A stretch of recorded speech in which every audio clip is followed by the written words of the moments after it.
You ask Tiger to calculate. This deals with finding the midpoint between 2 points. The midpoint between the 2 points is -53,41. Let's solve it step by step. Plot the 2 points and calculate the midpoint using the formula.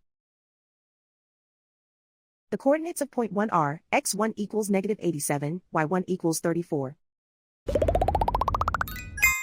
The coordinates of point 2 are, x2 equals -19, y2 equals 48. PM represents the midpoint of the 2 points.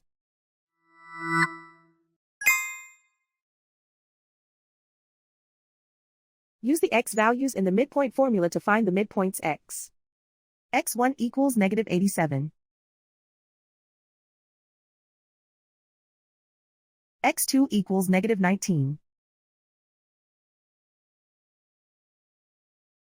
Simplify the arithmetic.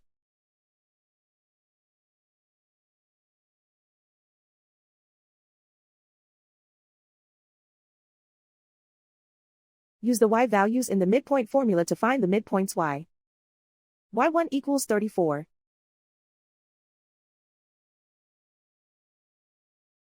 y2 equals 48.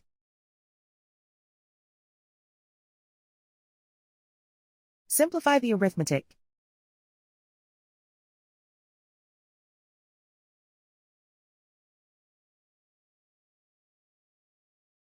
And so, the midpoint is -53,41.